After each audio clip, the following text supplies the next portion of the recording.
Welcome back to the Sacred Arts channel, where we talk about all things from the sacred to the practical. I'm so excited today to have Leslie Draffin. Is that how you say your name? Yes. Perfect.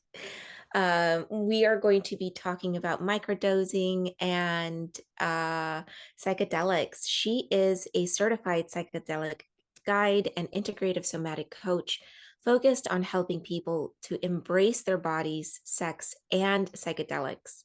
She supports conscious women and menstruators who want to heal themselves and connect more deeply with the divine through intentional microdosing, womb reconnection, pleasure activation, and cyclical living. Leslie believes sacred earth medicine has the power to bring us home to ourselves, awaken our authenticity, and heal the trauma locked within our subconscious. Welcome, Leslie. Thank you so much for having me, Jazzy. I am so excited to be here. I'm so excited to have you. This is a topic that really interests me. I personally have not had psychedelic experience, but I've heard a lot of people that have, and it varies. And so I'm really curious to know what your personal journey is and how you became a psychedelic guide and women's transformational coach. Yeah. So I actually came to this work after being a TV news anchor for 15 years. I was really in this space for most of my adult life where I was numbing out, I was punishing myself for through things like eating disorders and alcohol abuse, really because when I was 18, I was diagnosed with herpes and I was a preacher's daughter in a very conservative state. And so I really sank into a shame spiral that made me feel worthless and dirty. And so, like I said, I really punished myself with eating disorders and abusing alcohol, but also really getting addicted to hustling and grinding and achieving and trying to prove that I was just so good that you had to love me, right? And so I started to tie up all of my self worth into this career that I was pretty good at. I was making six figures when I left, and by society's standards, I had it all made. From the outside looking in, I looked like I had it all and that I had it all together. But the truth is that I felt really stuck. I felt anxious and depressed and burnt out. I had been in therapy for years. I was on certain medications.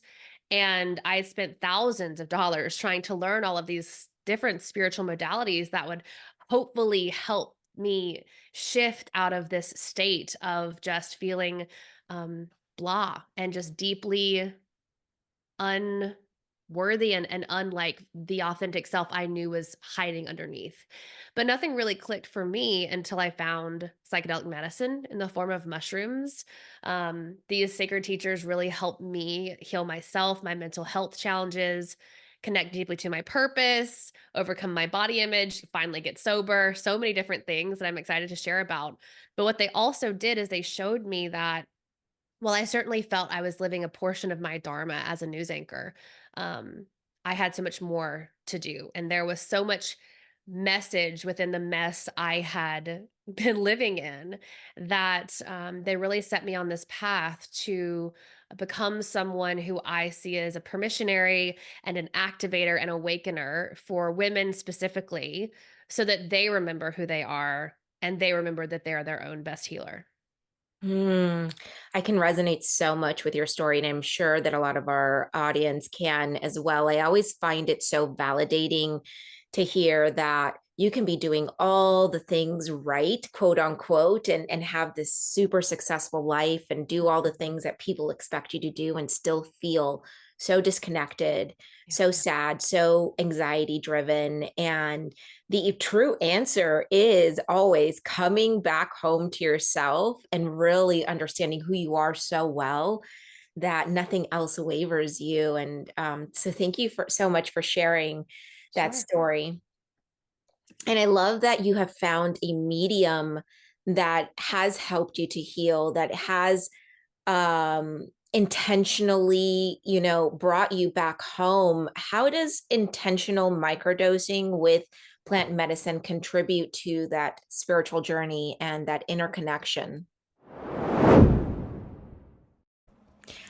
I want to thank all of our Patreon members for supporting the podcast and making all of this so possible. When you join the Patreon for just $3 a month, you support the learning and continuous programming of this podcast. Join today to get insights on before and after conversations, extra footage, and extra episodes. Join today on Patreon.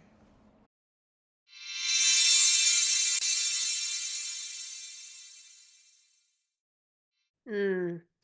I think for me, it starts with really understanding the spirit of the mushroom.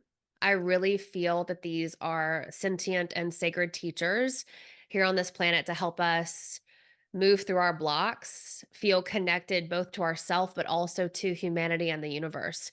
And it's interesting and sometimes a little hard to explain, but if you think about the mycelium network, which is this underground network that helps plants communicate with each other, um, feed each other, survive, and what really helped to make our world fertile enough to support life, it makes a lot of sense that when we ingest these mushrooms that are really at the core of the mycelium network, we become very connected and very open to seeing how everything works as one.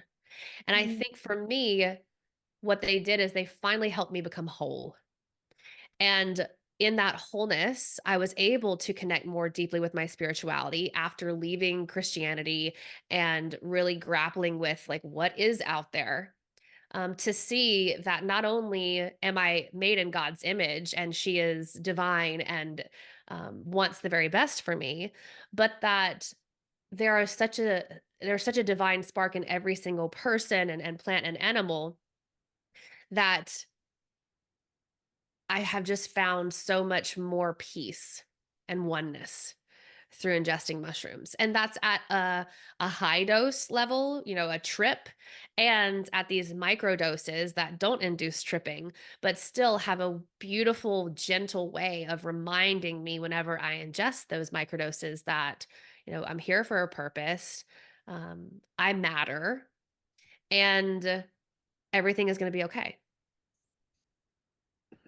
Yeah, I can hear that. And so I have a couple of different follow-up questions. The first one being, is every time that you work with this plant the same journey? How has that evolved for you?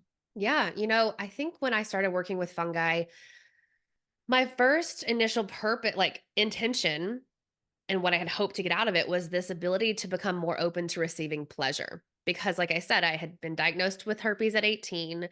I felt so unworthy and dirty. And I had this huge hang up around receiving oral sex. And so I had listened to a woman named Bijou on a podcast, immediately got her onto my show, and we talked about how mushrooms really open us up to receiving more pleasure. And so that was my intention. I hired her the second we hung up the call. And what was fascinating, though, is that mushrooms will give you what you need, not necessarily what you want. And so, although I really wanted to become very open to receiving pleasure, what they heard is that Leslie needed to become open to receiving. And so they threw me into a dark night of the soul where I had to surrender and trust that I was going to be protected and provided for, because in that year, I ended up leaving my six-figure TV job. I lost two of my three dogs. I had some other really big personal tragedies happen. And it was like the rug got pulled out from under me. But what was so wonderful is because I had these teachers to ally with, I felt in general pretty held and pretty okay. And it didn't dawn on me until a year later that that's what had happened. And that's the beauty of integration. Like we always get these messages that maybe we were thrown years ago, but they finally had this aha within us. I realized, oh, they needed me to just become open to receiving, to stop white knuckling life and just open my palm to be given what they needed to give me so I could trust them. The next year, I finally noticed I was much more orgasmic. And to answer the question about is each time the same? No. So I think overall, my intention has very much over the last few years been along the lines of becoming open to receiving, being more in my feminine.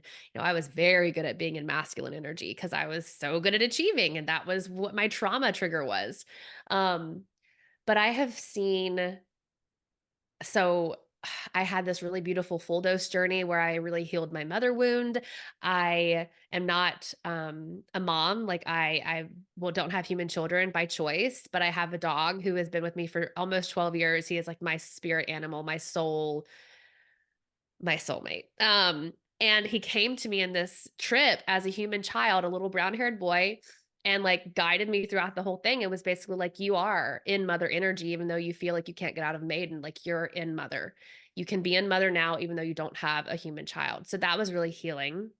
But then the next trip I went through was after we lost two of our dogs. And it was so just irritating, and I was so pissed off during that whole trip, and I was angry, and so I'm like, "Okay, I needed to be able to express that anger," and then the next, time I did it, I really felt so much empathy, and so the big trips where you're taking 2 to 5 grams of mushrooms and ingesting them can be wildly different, but also have some really interesting similarities. And then the micro doses, I think, really work so well because they play so well into your daily life. So if you're working through something that you want assistance with, this medicine is such a beautiful partner to help you on that journey. So I've worked on my body image. Like I said, I'm sober for well over a year because these teachers have helped me see how those parts of myself were distracting me from my soul gifts. Mm, that's so beautiful. Thank you. I'm also curious because you mentioned plant medicine connecting us to the divine within. How do how do mushrooms facilitate that connection, and what role do they play in that spiritual exploration? Mm.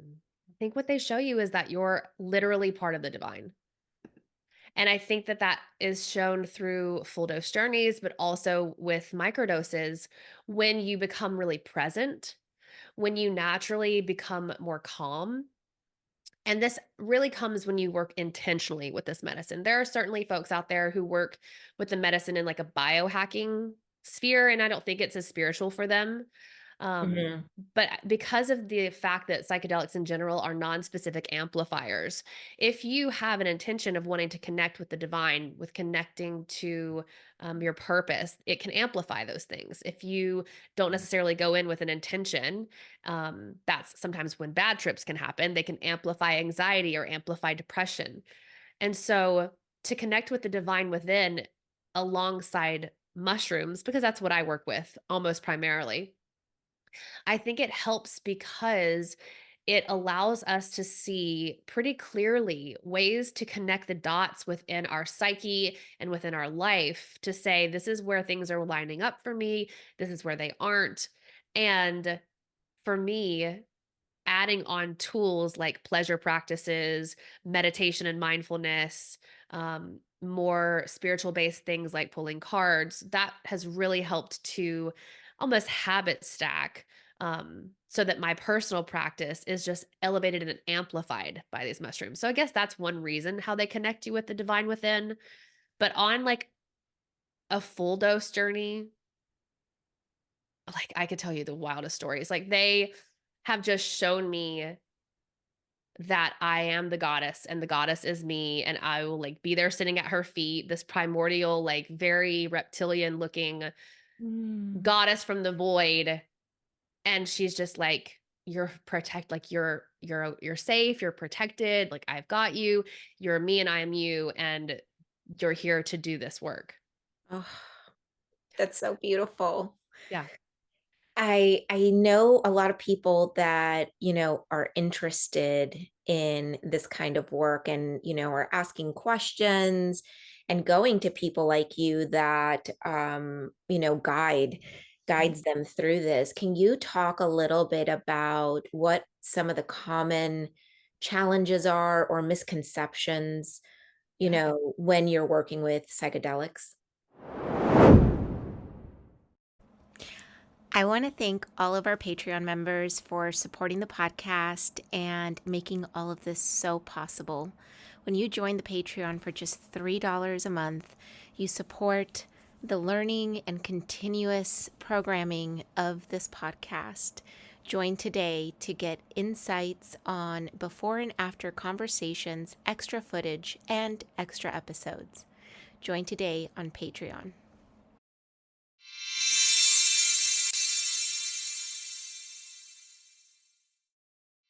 Oh, yeah. Great question. So I think, oh, where do I even start? I think that some of the misconceptions, we'll go with that first, um, are that this is for everybody. And while I think that that is nearly true, there are certain folks who I would not recommend working with psychedelics, maybe at this point, and certainly without support. Folks who may have a history, direct history of things like schizophrenia or bipolar disorder, people on certain types of medications, just because there can be some contraindications between those aspects of them and the medicine. But also, I think that a misconception really is something that I had to work through big time was that this is a drug, that this is bad, that this is going to hurt you, that you're going to have a bad trip. Because I grew up the post Reagan era, I love to say that I actually won a Dare t shirt contest in third grade, was like, say no to drugs. And here I am, like, if little Leslie could see me now. So I think that that's something I really had to get over is this programming and the societal messaging of like, these are bad for you. Um, because fortunately, what we're seeing with this psychedelic renaissance that we're in is millions and millions of dollars being put into studies, finally proving that psilocybin and MDMA are really helpful for certain things. So I think those are two big misconceptions. Challenges, though, so many challenges can come up, especially if you're um, doing this alone, especially if you're doing this alone and you're doing it a full dose. That can create issues where trips can be challenging. I don't usually like to say bad trips, Mhm. but it can become a lot, very expansive. You can have a lot of dysregulation. If you've had a history of trauma or complex PTSD specifically, and you went and did this alone or with very little support, it could create some challenges. And so I think that that's why really setting intentions, doing research, talking to a guide, whether or not you want to work with a guide or not, at least speaking with someone who has been trained can help you to understand your own personal history and how that history might be potentially expanded while working with psychedelics. A huge issue I see right now is because we see psychedelics growing so drastically and so dramatically, and I'm happy about that. We'll see folks go to these retreat spaces and places where it is legal to go on these journeys. They'll get no preparation help. I don't even know. Some folks don't even fill out like a client intake form. Ooh. And then they will journey potentially multiple times with the medicine within a short amount of time. Like I worked with someone last year who did 7 ayahuasca ceremonies within 10 days, came back, no integration, no support. And that's dangerous AF. I know someone who had a friend kill himself afterwards. Like when you get that expanded, it can create what's known as spiritual emergency. It can look a lot like losing your mind and it Mhm. can last for a really long time. And so that is something that I feel is a huge red flag for some big retreat spaces, especially those in like Central South America. So Mhm. just be aware of that. You know, if you've never journeyed before, you're going to want to ask questions about what support do you offer beforehand, during, and after. Because another issue is, let's say that you have a history of trauma and you were neglected as a child and you go down into one of these ceremonies and you have a really hard time. And maybe you're in a group and the shaman or the leader or the guide leaves you to yourself because that's a common thing with some folks. They don't want to interfere with the medicine. And yet, what that does to you as someone who had that history, you feel even less. protected. You feel more alone, more neglected, and that can really create long-lasting effects where you feel very dysregulated afterwards. And so Mm, that's another challenge.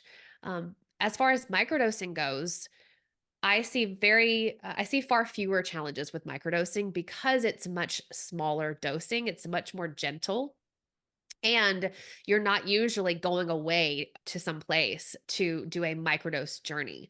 Microdosing fits very well into your daily life because once you figure out how much you need to ingest every day, you can still drive, go to work, parent. I used to anchor the news after I microdosed. So it's a gentle and lovely way to work with this medicine without the extremes of the full dose journeys. But I think there's potent power in both.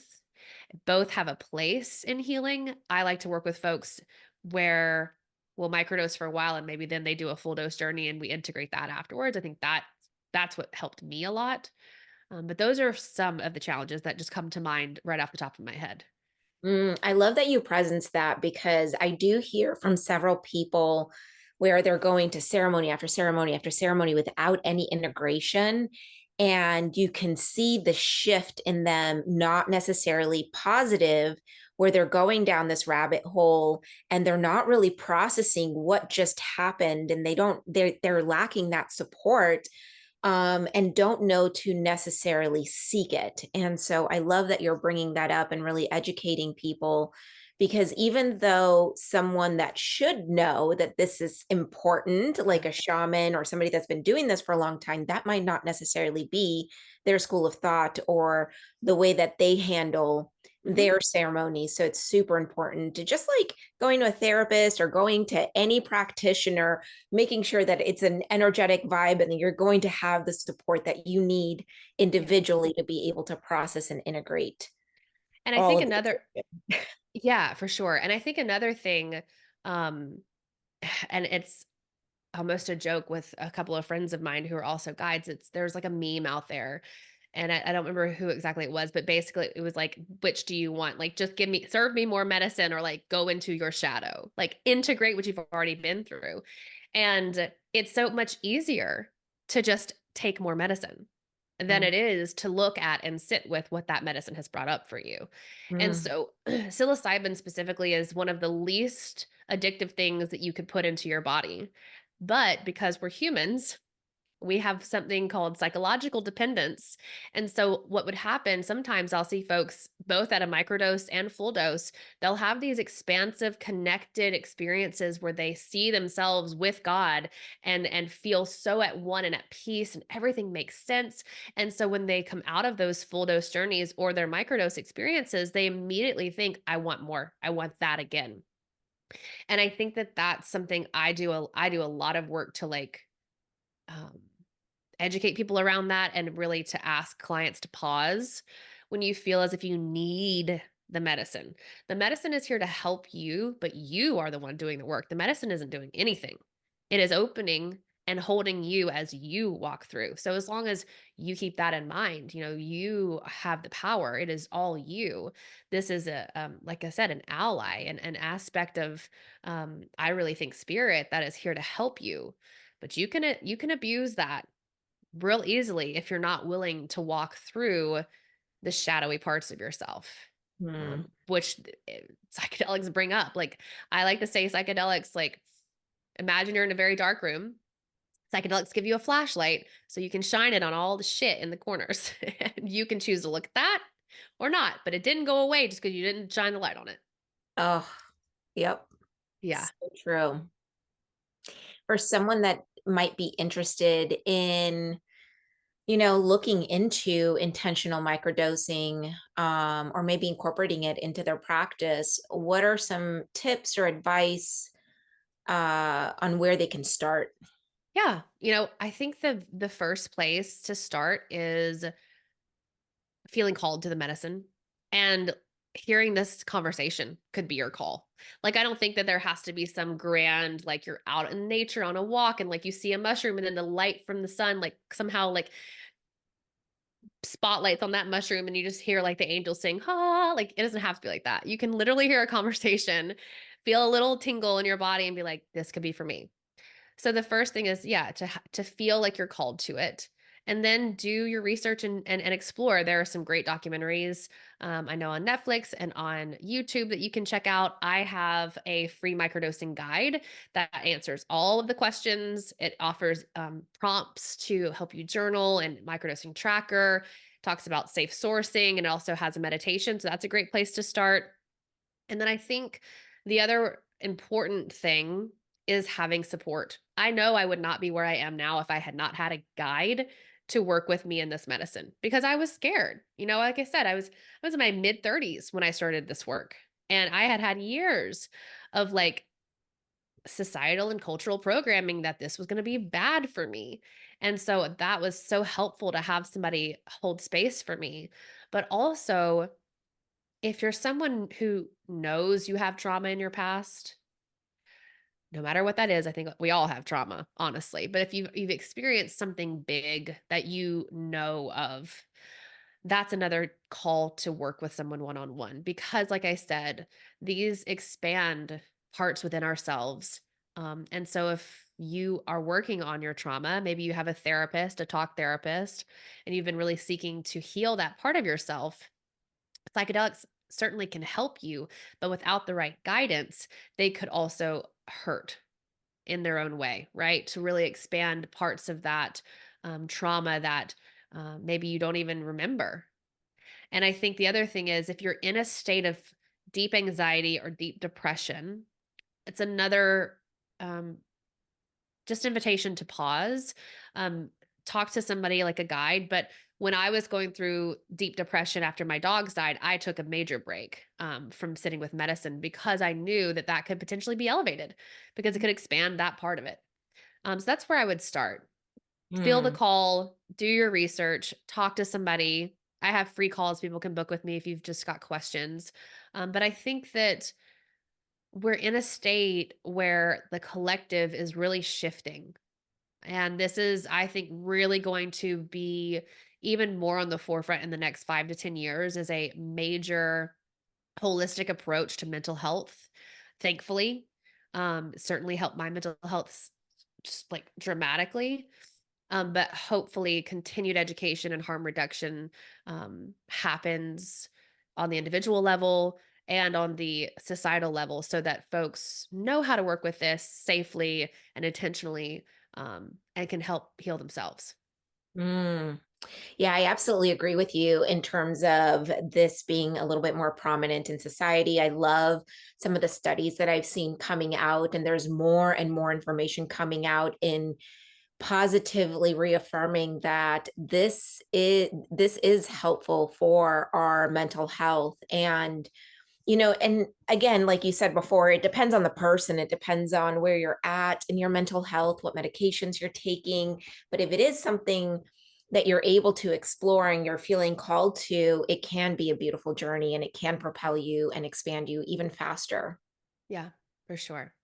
I want to touch a little bit on the pleasure area because you had mentioned earlier that one of your first intentions was to heal that and heal the shame around receiving pleasure. Can you tell us a little bit about or elaborate on how pleasure has been a powerful tool for healing for you?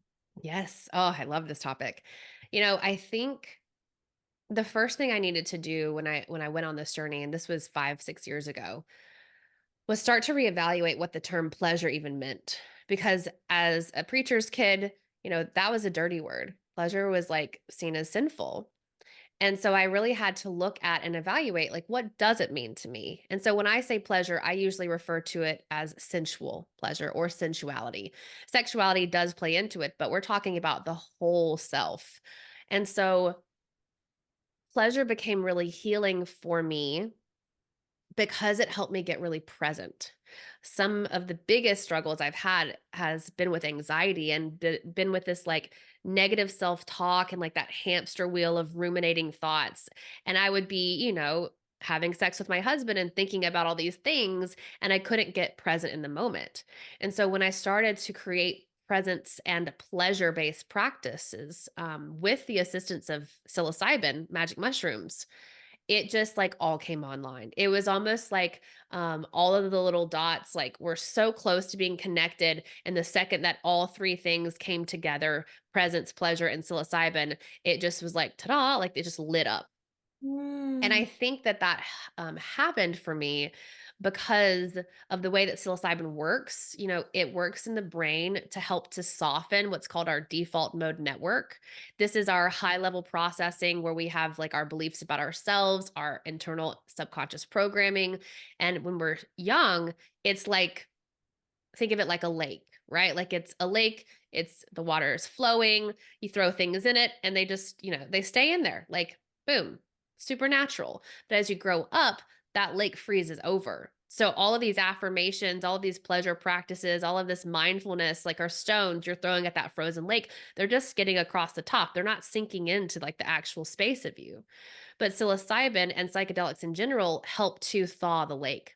They help mm, to thaw parts of that default mode network so that you can really start to question what it is that one I may have learned as a child. For me, it was that shame, and really help to create new pathways to success and to pleasure for me. And so it was just like as soon as I started to pair these things where I would microdose and then self pleasure, or I would microdose and go for a walk, or microdose and lay out naked in the sun, I could feel into my body. I could mm, feel safe within my body. And when I started to equate the safety with pleasure and really feel in touch with all of the sensations coming up for me in my body, that's how I really started to heal.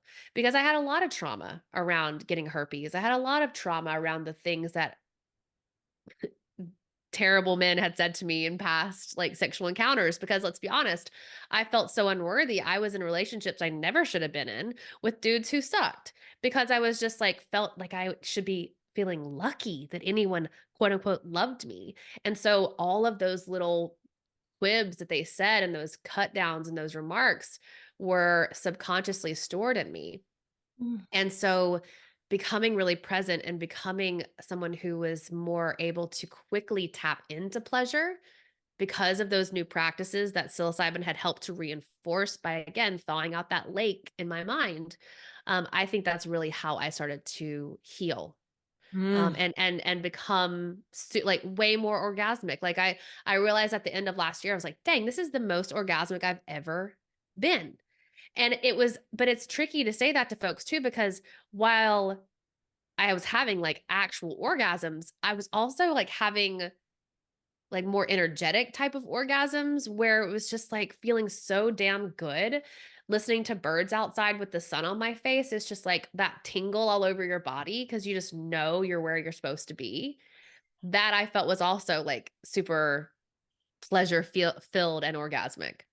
Oh, thank you for sharing that because I think that a lot of us have been there where we've been in damaged relationships and we don't feel that self worth. And I love that you mentioned the three P's: the pleasure, the presence, and the psilocybin, and using that as a tool to be able to soften yourself and come into your divine feminine. I did notice that once I started to heal myself with my own tools and really come into my body and use those tools to be able to look at that shadow, it does open up a whole new world when Yeah. it comes to pleasure and even like manifestation, right? Like you use the pleasure to be able to connect with divine, which is it's a whole other rabbit hole, which I love to talk about. But really beautiful, and I love also your um what do you call that analogy of the frozen lake, because it really hit me when you said that in terms of like, yeah, it's our softness is still there, our femininity is still there, our wholeness is still there. We just have to kind of tap into it, and it's not going to happen by sheer miracle. We have to want it. Mhm. We have to want to receive it, which Yeah. ties back to being open to receiving from your first experience, which I really love. Yeah. And when I started to study the neuroscience behind psilocybin, it made so much sense. Like I would in the beginning of my spiritual journey, I had affirmations everywhere. And I was like, I'm doing all this mindset work and nothing's changing. And I'm like, well, no shit. Because like everything that you have had in your life from the time you were like before I was born, the trauma that I had because I'm also adopted and I had my birth mother had a lot of stuff going on. Like all of those things were so ingrained that no matter how many times I wanted to put on the mirror, I am worthy, I am loved, I am beautiful, that was never going to sink in because that frozen lake was never going to let those rocks Mm. get into that surface. Right. And so the second that, the psychedelics really started to soften and relax that part of me, I like was on a walk last summer and I'm like, wait a second, I actually really freaking like myself. Is this self-love? Like that was such a weird concept to me as someone who had had so many years of eating disorders and bad body image and bad relationships. Like self-love was so triggering to me. And I Mm. had this epiphany finally after working for years on all of this. And I'm like, oh my goddess, like that's what this means. It's like deeply liking who I am and knowing that I am who the fuck I'm supposed to be. Like Mm. I figured it out. Like I'm on the path and I was on, like, I get all my epiphanies when I'm walking. It's like we're walking towards the place we need to go. It was great. That's awesome. I love that. It's funny because I get all my epiphanies while I'm driving. So some of the, I get some of those too, right? But yeah. So cool. How do you balance it all out between, you know, guiding people in their own journeys, still healing yourself, still finding, having these epiphanies, and still being in the realm of like having these orgasmic pleasures? How do you balance it all from, the pleasure to the healing Hmm. and the spiritual connection? I think it's all one. Like, I think that it's all interconnected. And I also love to say, like, I do not have all the answers. Like, I am still learning. I still mess up, and I tell all of my clients that, like, I'm not, first of all, your healer or your guru. You are your healer. And I'm here to help you remember. I just see myself as a little farther ahead on the path. And I'm like, hey, come here, like this way over here. The path is clear. But it's one of those things where I think it's so interconnected when you look at it that way, like the spirituality, the pleasure, the mindfulness, the healing. First of all, I think that's pretty much like the feminine way. But also, I had been compartmentalizing so much of my life for so long. Like, and now we go into the room that is the pleasure, and now we go into the room that is the business, and now we go into the room that it is the health and the wellness, and now we go into the room that's full of your trauma and triggers. It's like when I started to open up all the space and understand that you can very much weave through all of those places and allow them to be parts of yourself. When we notice and start to recognize all of these parts without feeling like we need to ostracize them, I think that's also where true healing comes from. And so I don't really know how else I would explain it as far as like how am I balancing or how am I doing it. I'm very committed to always learning and always growing. And I sometimes think folks who followed me for the last few years might be like, dude, she is so confusing. That I do have ADHD. So maybe that's also it. But like I started as someone who was really focused on helping folks with the menstrual cycle. And then it was womb reconnection. And then it was um pleasure in psychedelics. And it's like, yeah, because that's me. I'm multifaceted and so are you. And Mhm. all of these things help to connect us to the truth of who we really are. And so I think that yeah, that's for me how it works is learning and knowing that every little bit is part of me. And when I started talking really openly just a couple of months ago about having herpes, I had this like epiphany of my 18-year-old self seeing me now. Like, I felt back then, like tapping into that feeling, like I felt like I wanted to disappear. Like, Mhm. I was, I don't know if I would say I was suicidal, but I was almost there. And I'm like, God, if she could see me now and how much we are integrating all of these little things that have happened, she would, one, not feel nearly so alone, but then it's like she wouldn't have had all this other crap happen for 20 years. Mhm. And so I think that's kind of how the balance is. The balance is maybe that there isn't necessarily a balance. There doesn't have to be a balance. It's just kind of everything is one and whole. Mm. If that Oh, makes sense. yeah.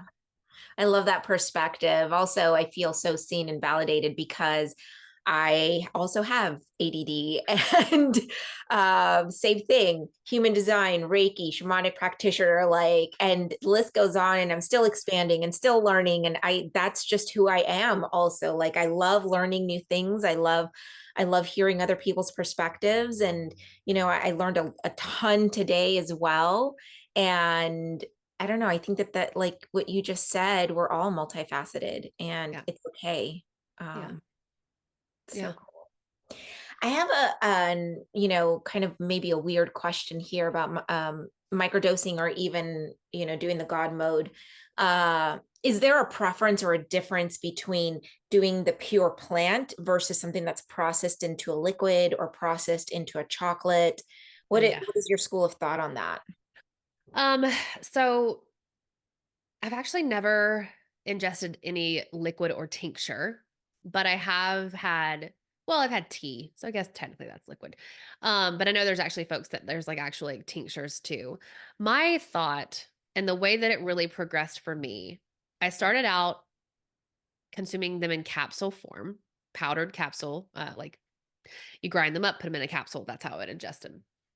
When I do full dose journeys, I put it in a tea because it helps with nausea and makes the journey a bit more intense, but last a little shorter.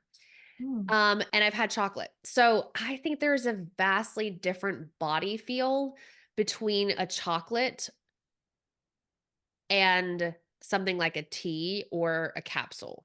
mm, And that might just be my own personal like, my own noticing. I find that when I am ingesting chocolate, it's often much more in the body, and it would make sense because it's going through the digestive tract a little bit differently than, like, I think a tea would. But the thing that helped me connect most deeply to the medicine is making my own capsules and grinding them up and looking at the dried, fruiting bodies and like being with the mushroom and seeing what it looks like. And there's so many different strains out there, at least 180 different types of psychedelic mushroom strains that we know about here in the South, North and South America. And in other parts of the world, but specifically like Mexico has so many, like they look so vastly different. So really getting to look at what you're ingesting and even just eating, like, not ground up, just, like, the cap and the stem. Um, I think that pure source is best for folks beginning because it helps you connect with the spirit of the plant more than I would think a chocolate would. But mm, again, that might just be me as a witch, like, someone who, like, is very into that. Um, If you only have access to chocolate, by all means, that is totally fine. I'm not saying that that's bad. I just think that for me personally, it was a lot changed for me when I went from like getting a capsule from someone else and just popping that versus like getting the dried fruiting bodies and making it myself. mm. That was a massive shift for me to have that connection to it. Um yeah. No, that makes sense because you're spending time touching the plant and being with the plant and wondering how it's going to affect you and envisioning the vision of what that journey is going to be like. Like the more you spend time in ceremony, because even doing that, putting them in capsules is like a little ritual that you're doing to prepare Yes. for that journey. And so that makes total sense. Thank you so much for enlightening us on that. And I love that you actually mentioned the ceremony too, because I think that, as someone who is a white woman teaching in a space that is a very indigenous space, knowing that I have my own, indigenous roots, far back, in Europe and a bit of Native American, for me, it's very important to pay homage and pay respect to one, the people who did pave the way for this. So researching where the medicine is coming from, But also with every time that I ingest it, saying a prayer, if I'm, consuming it in a tea, and going into a full dose journey, I always do an altar. I always have my like talismans. I always have my things that like bring in the elements. I always have an invocation. Like I think that, especially, and I know folks listening to this podcast clearly are in this, right? That I think is almost as important Mhm. as the medicine is itself, because that is what sets you up, one, to commune with the spirit of the medicine, and two, commune with spirit and source, goddess, God, whoever, to say, like, I'm here, I'm ready, I'm open, I surrender. And that I think really sets the beautiful stage for healing. Because when I forget, when I just grab a capsule and I'm like, go about my day, I'm like, "Oh, shit, like, that was kind of wasteful and, like, rude." Mhm. And it still might do, like, amazing things, right? Like, I have had a recent intention of, really helping to get back into balance body-wise after I stopped dieting, and so I'll ingest a capsule and, like, go to the gym, and I'm like, "Okay, I think medicine is like, we'll give you this many, but like, girl, you got to get back to like the roots of it every now and then." And I'll say a prayer before I do that. But the other thing I want to say too, if you're someone listening to this and you are nervous or scared to work with this medicine, one, that is incredibly valid. And two, this might be like a weird, controversial thing to say, but I don't actually think you have to consume the medicine to start working with it. Mm. I think Yeah. you can start to notice mushrooms out in nature, whatever kind of mushroom that you see. You can start to do art, like painting mushrooms. You can start to research the medicine workers, Maria Sabina, Magdalena Garcia, who is the mushroom priestess of Mexico. Like, y- read her biography, her autobiography. She didn't do an autobiography. She has a biography, but she was also her poetry. So you can start doing a lot of things to begin this work without having to ingest anything. And I think that that works. Like I really do. When I talk to folks who, because I've worked with teenagers, that's one of the first things I have them do, is to start really setting intentions around working with this and understanding what it is. I mean, I think that's another beautiful aspect and way to really look at this like it's a healing modality, not Mm. just a biohacking modality or like a shortcut to get you somewhere or like this magic pill. I think when you have all of those things, the ritual, the intention, working with the spirit, I think that's when you really see the healing happen.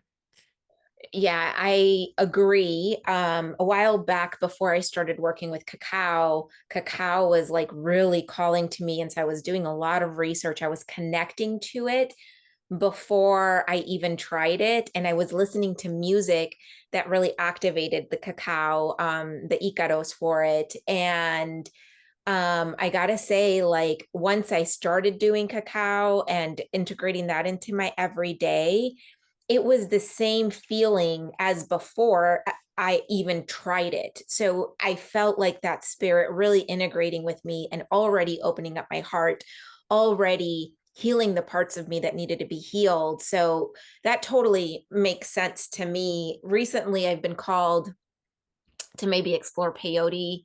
Mm, And so I've been wearing a peyote necklace and I've been listening to some music that inspires that spirit. And so, yeah, connecting to the plant medicine that is calling you mhm. before even trying is part of that ceremony. It's part of that preparation. I think we can all go deeper by doing something like that.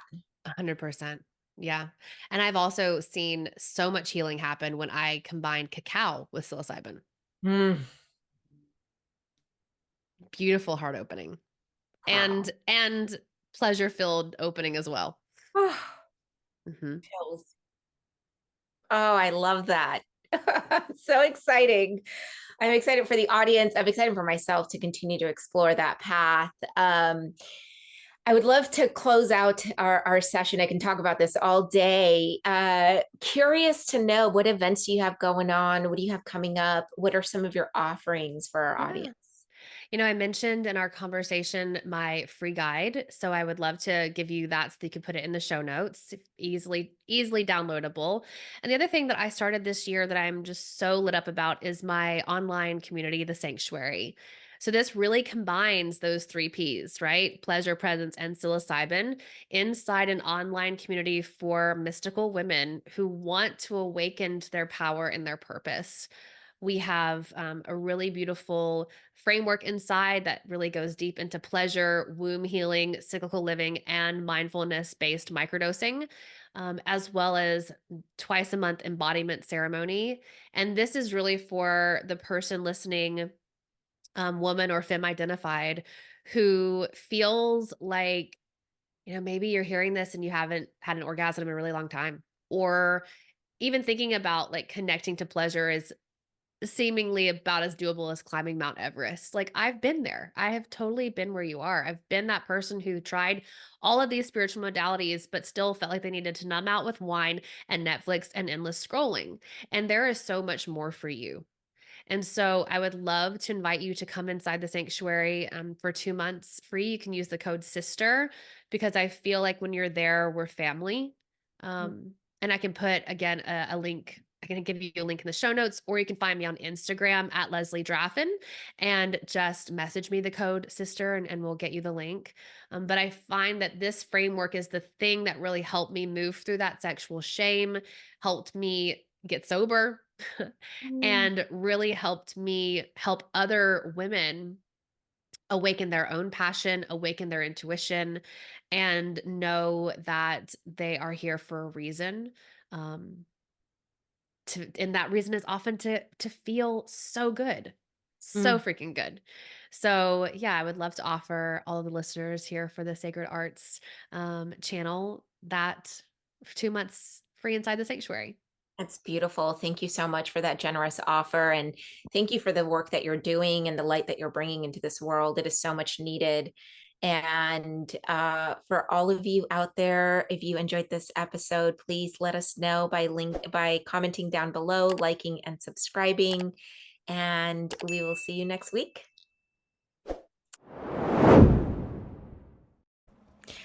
I want to thank all of our Patreon members for supporting the podcast and making all of this so possible. When you join the Patreon for just $3 a month, you support the learning and continuous programming of this podcast. Join today to get insights on before and after conversations, extra footage, and extra episodes. Join today on Patreon.